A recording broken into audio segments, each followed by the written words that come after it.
কটা বুদ্ধি পাখি ধরে খাঁচার বাইরে বার করা হচ্ছে, কারণ খাঁচাটাকে পরিষ্কার করা হবে। এত ময়লা হয়েছে খাঁচার, আর শ্যামাদানার খোলা ভর্তি হয়ে গেছে, প্রায় 10 কেজির উপরে শ্যামাদানার খোলা শুধু। এবারে জল টল বৃষ্টি বৃষ্টি পড়েছে তো, জল টল মানে ঝাপটা ঝাপটা এসে পুরো একদম জায়গাটা কাদা কাদা হয়ে যাচ্ছে। এই যে এই পাখিগুলোকে মানে এই পাখিগুলো সব খাঁচাতে ছিল, ওইখান থেকে বের করে এখানে আলাদা রাখা হয়েছে। এগুলো সব বাচ্চা পাখি, সব বাচ্চা পাখি। এখানে 4-5টা রেনবো পাখি, রেনবো বদ্রি আছে।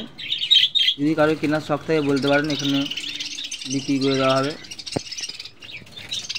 রেনবোগুলো বিক্রি মানে সবই বিক্রি করা হবে, কারোর কেনার ইচ্ছে থাকলে কমেন্ট করতে পারেন। এখানে সব ধাড়ি বদ্রি আছে। এখানে বেশি ফিমেল মানে মেয়ে পাখি আছে এখানে বেশি, মদ্দা কম আছে। যেটা ওখানে ছিল ওটাকে বের করে আনা হলো। এগুলো সব বাচ্চা, এখানে সবই বাচ্চা, বেশিরভাগ বাচ্চা আছে।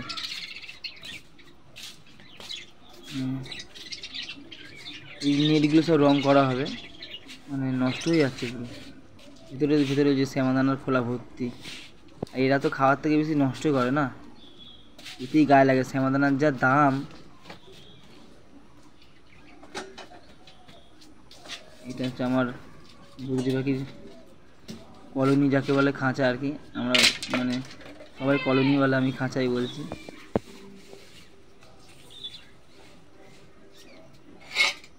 অনেকগুলোই আছে প্রায়, তাও কতগুলো হাটে গিয়ে বেচে দিয়ে এসেছি। খাবারের যা দাম, না বেচলে পাখি পোষা যাবে না।